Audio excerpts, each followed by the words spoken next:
If you wish to reach me about any of the topics covered in this episode or any other episode, you can get me or email joe@jdc.ie or follow me on LinkedIn under Joseph Dalton. I also need your help to spread the word. If you could please take 2 minutes to share, like or make a comment on this episode, I would be truly grateful. Jeb, well, I'm doing great. How are you doing? I'm awesome. Tell me, how did you get into sales? Where did the whole idea start with yourself? I was in high school and I joined the yearbook staff when I was in 11th grade, which would be my junior year. And I only joined the yearbook staff because there were girls on the yearbook staff and I wanted to hang out with girls. And I thought it'd be pretty easy to take pictures of things and put them in a book. And our teacher gave us these ad sheets because you had to sell ads for the yearbook. So all the kids, at the end of the year, we'd go out and sell ads. And so I got the ad sheet and I went out and started selling ads. And I didn't realize that you were supposed to go home to your parents and get your parents to give you like $300 for the ad. I went to the local businesses in my town and started asking for advertising, and I ended up selling $3,000 worth of ads. And came back and real. First of all, I really enjoyed the fact that it blew everybody away that I sold so much. I liked it when I was asking people for money and they gave me money. I call that sales crack. It was awesome. And then they made me the editor of the yearbook, and I realized that if you can outsell people, then you get promotions, you get the accolades, you get money, you get all kinds of stuff. Write your own paycheck. I fell in love with it from there, and I've been in sales in some capacity ever since, either in sales or leading sales, for most of my life. So when it came time to start a business, the only thing I really knew how to do was sales. So I started Sales Gravy, and I've been selling Sales Gravy ever since. And how long is Sales Gravy going? 11 years. Wow. Typical story. It was in the middle of the recession, that was the worst financial crisis of my lifetime. And I worked for a huge company. I was a vice president of sales for a $14 billion company. And when the bottom fell out of everything, like many, many people, I was faced with career choices. And I decided at that moment to become an entrepreneur versus going back into the corporate world. And it was a really, really hard decision to make because I had the safety and security of the corporate world. And it wouldn't have been hard for me to go back and get another executive job at a large company. It was just that, it was that moment of truth where I had to make a decision, and I chose the entrepreneurial route. And of course, it was a grind for 4 or 5 years of just really, really hard work.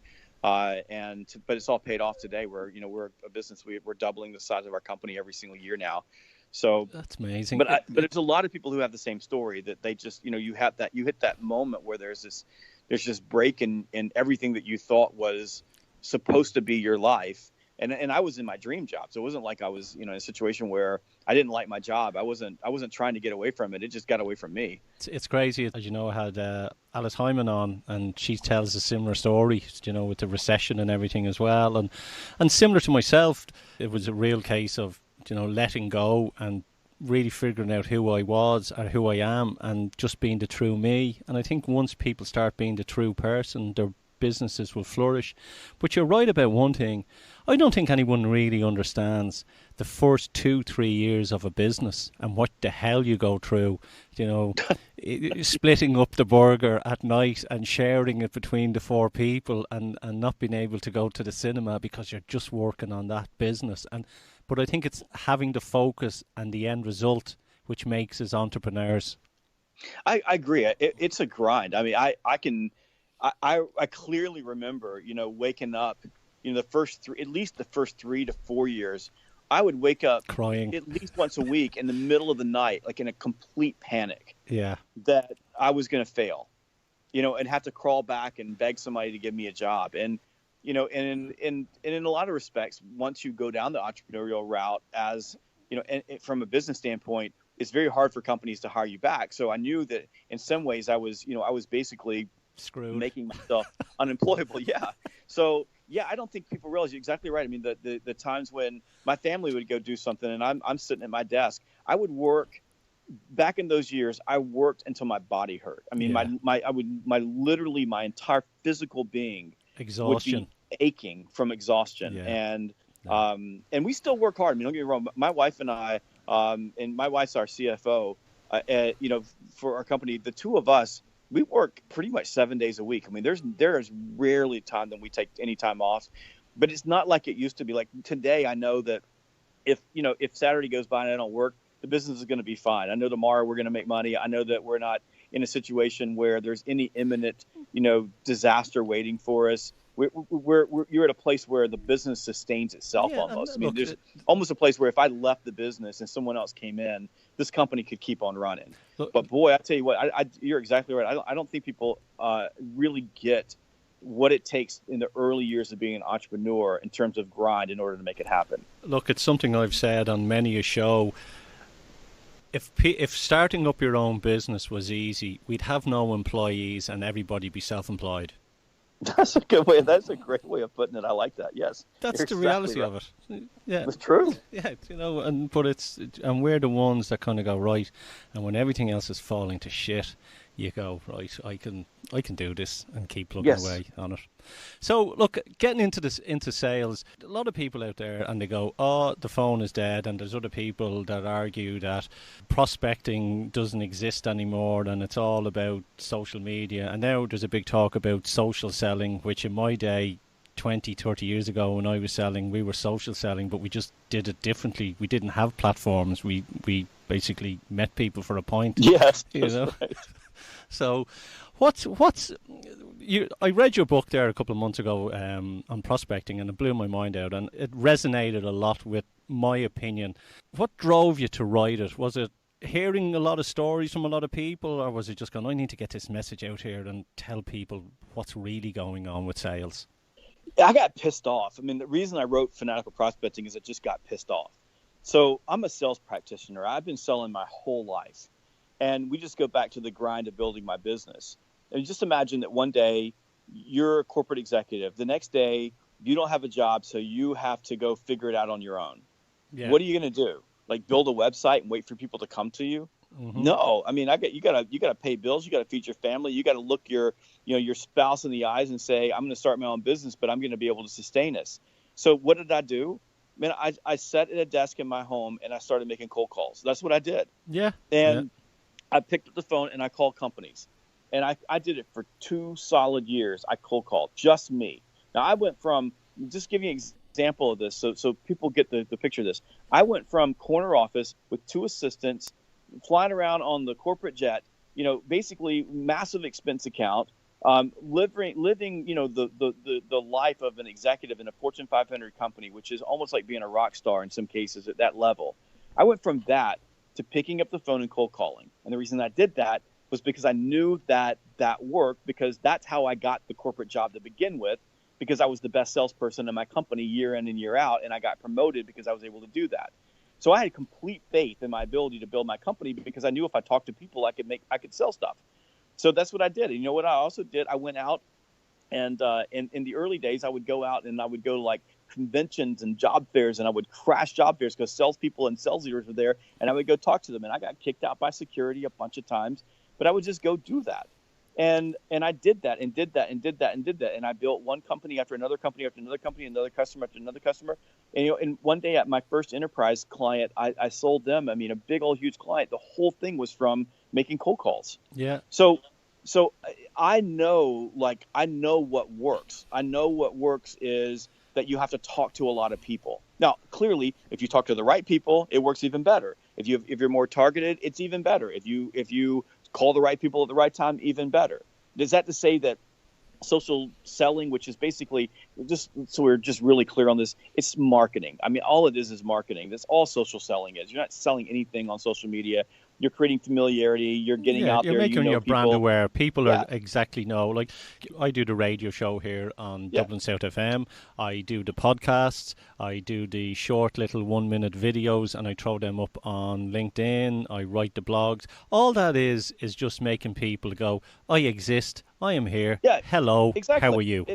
So when you call them, they know who you are. It makes you more familiar. Yeah. Sometimes I call people 20 times in a row after they hear my name on their voicemail 20 times in a row. I'm familiar now. They'll answer the phone. Yeah, it's like we always say, it's touch points. People have to know who you are, what you are, and know your voice. I write letters out to companies, and I sign the letters. I handwrite the envelope, send it out to the client. telling them what we do, touch one. And, Absolutely. and what I laugh at as well is, like yourself, I came from a very lucrative job. We were probably called the Billionaires Boys Club. Cash wasn't an issue to us every week. Every month we were getting our paychecks. We were driving fast cars. We were living the dream. And then it all sort of ends when you decide to go out on your own. So, yeah, I understand what you're saying. I feel your love and your passion. Yeah, listen, I know what works, and I know my clients know what works. And I know that the basics of reaching out to people work. Now, you can make it better. You can make it easier. Like you said, there can be a cadence. I believe in a balanced prospecting methodology. So I believe that you should call. You should, if you're a person that's not an inside salesperson in the field, you should go knock on someone's door. You should walk in their business. You should have a relationship with them on social media if you can. You should send them an email. You should send them text messages. You should write physical letters and send those. Exactly. Stalk them at night. Send smoke signals. Send a carrier pigeon. Yeah. Whatever it takes, you should do that. But the message that you're seeing on social media, there was a moron that put one up yesterday that said, salespeople shouldn't even call people because it's irritating to them.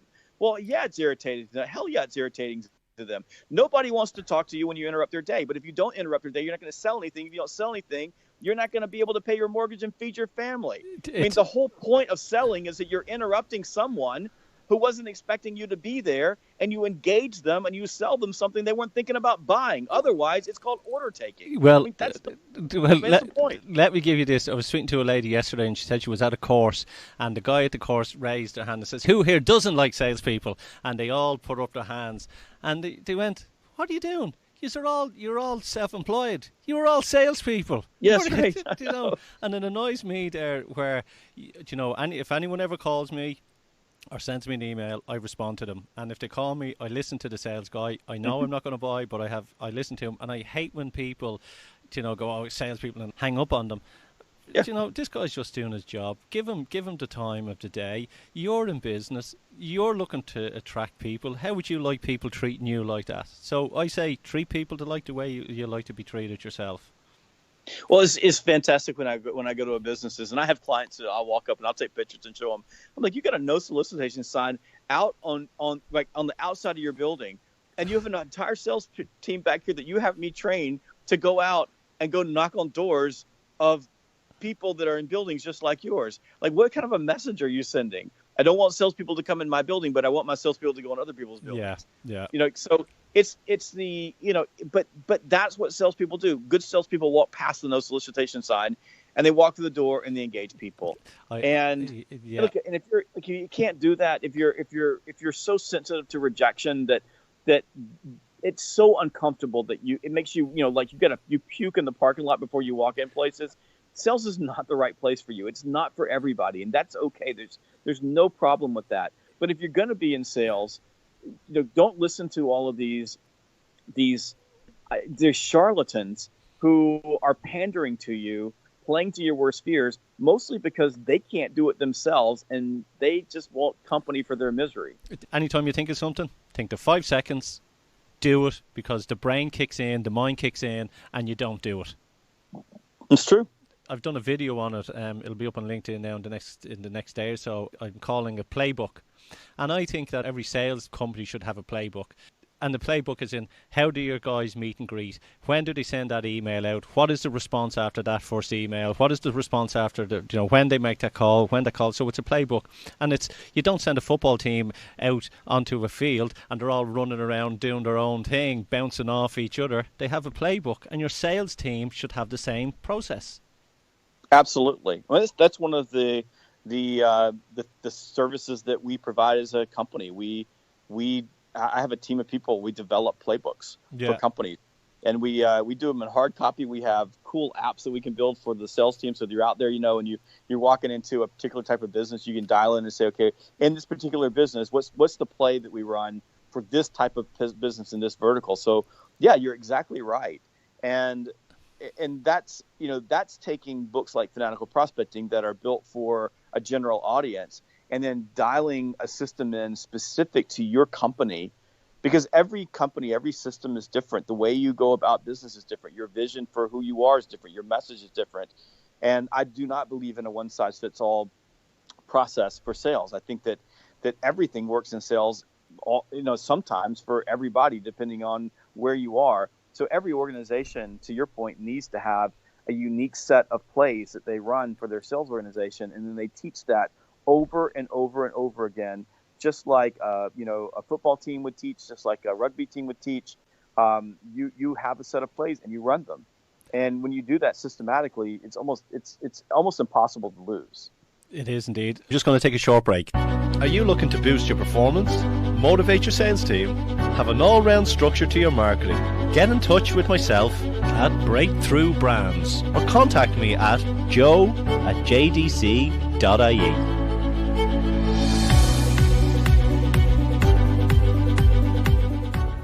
So, look, we're talking about sales and we're talking about prospecting.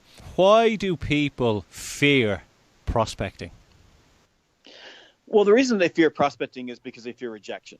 And they fear rejection because it's just a natural tendency for human beings.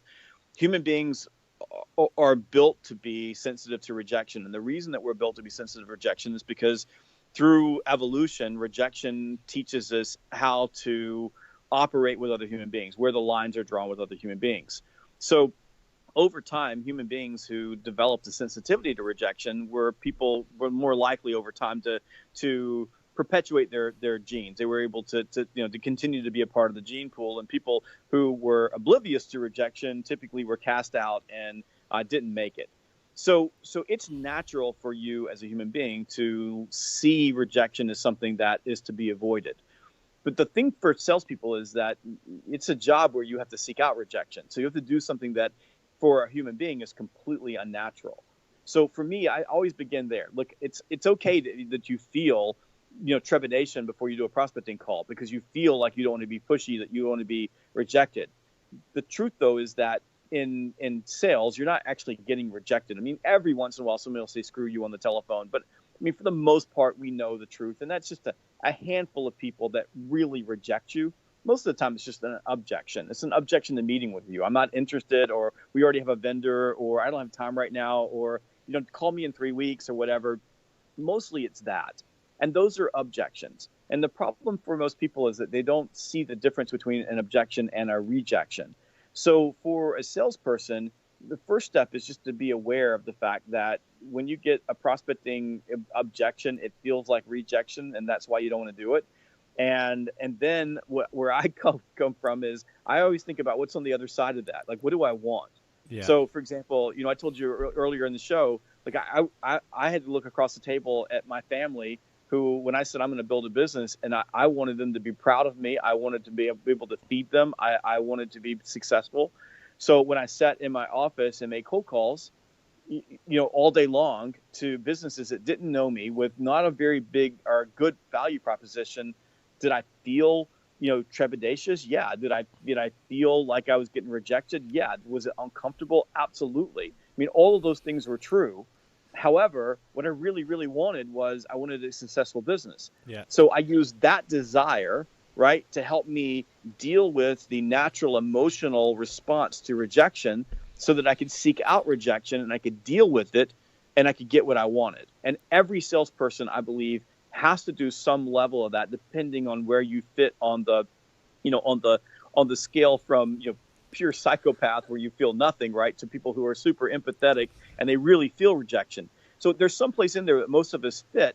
And you just have to figure out what it is that allows you to just catch the rejection and the objections that you're getting, deal with them, and move on to the next one. And once you have that system in place, then it's relatively easy to keep going.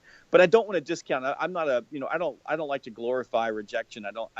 Nobody wants to feel rejected, and there's nothing that's cool about doing that. It's just that you have to understand in sales, this is part of the game. You have to seek it out. This is what you have to do. And like you said earlier, like if you're unwilling to do that, like if you look at it and you can't do it, go do something else. There are tons of things out there that are way better than this. And there's nothing fun about, waking up every day and not wanting to go do your job. It's not fun. There's two things that pop to mind there. One, I think the reason why I'm good at sales, because when I was a pimpled Irish redhead, the amount of rejections I got from girls which helped me on the rejection path. And now I think that I'm going to do a reverse psychology, that when I make cold calls, I'm hoping to get 10 rejections a day, and every one I do, I'll ring a bell. I used to do that. I would count no's.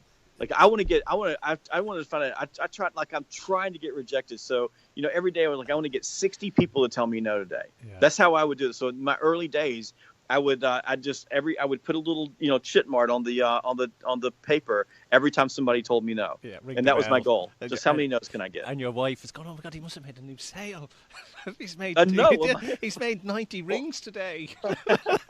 Well, I would call my wife and go, I've been told no 60 times a day. And she'd go, you are insane. You've lost your mind. Yeah. I'm like, it's awesome. People are rejecting me. These are talking to me. It was just a game, Yeah. I think the reason why people are frightened of prospecting or using the phone, picking them up, they have, say, someone sitting on their prospect list, and at that moment in time, they are a prospect. And if they ring that person up and that person tells them no, they are no longer in that pipeline of a prospect, and that's what they fear. So they still have 200, 300 people, and they're fearful if they go through them and 90% of them say no, the prospect list is declining. Does that make sense? It does, and it's a fallacy. Yeah. Because somebody said no today, and I love what you said, because I see salespeople mow through lists like that. I had an executive in one of our Fanatical Prospecting boot camps who was proving to his salespeople that what you just explained was a fallacy. We did 6 prospecting blocks in this boot camp. He started off with a list of 25 names on it. And all he did was call that same 25 names the entire time. And he got beat up, rejected. He got hit by gatekeepers. He got voicemail. He got this, he got this. But at the end of 6 30-minute call blocks, calling the same 25 prospects over and over and over again, he ended up with 11 appointments. Yeah. And what he was explaining to his people is, it's the process of prospecting that creates familiarity. It's the process of prospecting that gives you additional information that allows you on the next call to say the right thing to get the person to meet with you, to create enough interest. And what he was trying to explain to his people is, I give you a list of 1,000 people, you call them all once and then tell me you don't have any list left. Yeah, and that's it. Yeah, so it is persistence. It is an ongoing process. Now, if the person says, listen, Jeb, don't ever call me again, ever, ever, ever, ever, because I don't make any decisions at this company about this particular product. You can call me until the cows come home, but it's not going to change anything. Okay, I might get a clue that maybe that's not the right person to call. But that doesn't mean I'm not going to call that company. I'm just not going to call that person. So I'm just going to go find someone else in that company to call, and I'm going to call them 25 times until they tell me they can either make the decision or I need to move on to someone else. So but that idea, if I call once and and move on, a lot of that's just driven by it's getting to them. It's there's another thing as well, that you get sales guys that will, and we try and educate them. They get on the phone and they go, "Hi, I'm such and such from Ting," and they're trying to squeeze everything in, all the right in, and I have to do this and we have to do that, and they're doing it, and they're trying to jam everything in one breath in the first 30 seconds. Hopefully that's something they say might spark your man to go, okay, let me know more. And it's ridiculous. They should just get in and go, look, my job here is to tell you exactly what I have, and it's your job to make that decision. Yes. And just talk to them in a way that they're having a normal conversation with a normal person on the other side. Absolutely. Keep it simple. Keep it simple. Yeah. It's just a conversation. And I was coaching one of my salespeople 2 nights ago on this, and he's getting people on the telephone, he's got them engaged, and then they say, well, tell me about this, and he just dumps everything on top of them versus just set the appointment. Set an appointment for 15 minutes so that you can have a conversation with them, because you just interrupted their day, and no matter what you say, they weren't prepared for it. Yeah. So you want to make sure they're prepared for it. So just keep it simple and just get the time. We're talking about pretty big purchases in terms of sales training and consulting, and you're not gonna get somebody to buy that in a 30-second phone call. No. So just slow down, take your time, and the right prospects will set the time aside to spend with you. I believe that the phone should be only used for appointments. Absolutely. What about the other thing as well about cold calling and knocking at doors? And we talk about receptionists, and I say that receptionists aren't gatekeepers. Receptionists should be your friends because they're the people that get you into the next level. How do you handle receptionists? I'm nice to them. I treat them like human beings. Yeah. I show them respect. I ask them for information. For me, anybody, gatekeepers, receptionists, anybody that works there has information that when they give it to me makes my list better, makes the information better, makes it more likely that when I do get the person that I need to talk to on the telephone, that I can convert them into an appointment. And I don't believe in tricks. I don't believe in getting frustrated. The receptionist has a job. They're a human being. They probably have a family just like you. They probably have the same hopes and dreams and wishes. So their job is to protect their company from you. So the easiest way to get past them is to be a human being, be authentic, be nice, and build a relationship. Sometimes it takes me 4 or 5 conversations with the receptionist before they acquiesce and go, "I'll help you and I'll show you what to do." And then they give me the keys to the kingdom. There's one thing I'm going to share with you salespeople. They know all the tricks. When you ring up and pretend that you know the MD, or they know all those tricks. Like, "Hi, how are you today?" "Oh, here we go, another sales guy." Or, "Is John there?" "Oh, here we go." They know them all because they get 20, 30 calls a day. So that's what I'm telling all the salespeople out there. Cop on. That is exactly right. What's the future for you? Well, we're just growing. We're my company is a mission to be a $25 million company in the next 5 years, and we're right on track for that. So we're adding, we're scaling by adding trainers. I've got a new book coming out in the spring called Objections that we believe is going to be really, really big, and we're already building the training content around that. It's a follow-up to Sales EQ, which is a follow-up to Fanatical Prospecting. So we'll have 4 books in that series. So there'll be a book coming behind Objections. I've got another book coming out in the fall called Fanatical Military Recruiting that's written primarily for voluntary military organizations like the United States military. We have a voluntary force. So they have huge recruiting organizations that are essentially salespeople, selling people into a career in the military. And then next year we'll have the Fanatical Prospecting playbook will be out sometime in the spring. But we're cranking. We love what we do. I sometimes have to pinch myself, man, because I wake up every day and I get to do the coolest job on earth, and that's to help people sell more and make more money and do better for their family. And I just can't imagine a better place to be. It's funny. Do you know that Lee the Boy, and that's who I was trained by, his training course was the main training course for recruiting the military in the US? I had no idea. Yeah, How about that? Yeah, at one stage he had probably trained more people than anyone else in America. Wow. And I was trained by him and his training course, and God rest his soul now. I worked with the US military with Autosource for nearly 15 years. I was on aircraft carriers and traveling around the world for selling cars to the US military. All over Europe, all over the States, Guam, Singapore, all over. And it was his training that taught us how to sell cars to the American military. How about that? Fantastic. Yeah, wow. Yeah. I'd sit on an aircraft carrier with 9,000 people with a laptop and would be pitching them cars. I'll tell you that story another day. That is a cool story. I want to hear that for sure. Yeah. And tell me, what business advice would you offer somebody? The best business advice I can give you is to make yourself obsolete. And it's tough as an entrepreneur to do that, and it's tough as a leader to do that. But when you make yourself obsolete, what that means is that you are building a team of people around you that are as good as you are, that allow you to scale. And the problem with entrepreneurs in particular, the problem with, and this is my problem too, so I'm wearing this T-shirt, is that you build the business, you know where everything is, you have a lot of control over things, and everything begins to revolve around you. And because of that, it's impossible to scale. Yeah. So it's learning to let go. It's learning to build leaders around you, learning to build the people and develop the people around you. The playbook that you were talking about earlier is a big piece of that. That's if you can make yourself obsolete, you can scale really, really fast. And you, no matter who you are as a leader or an entrepreneur, sooner or later you're going to come face to face with the fact that you have to do this.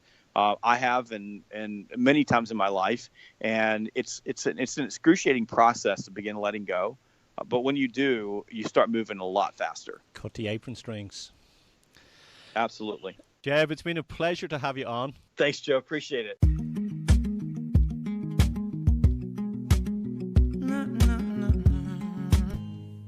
So tell me when it kicks in.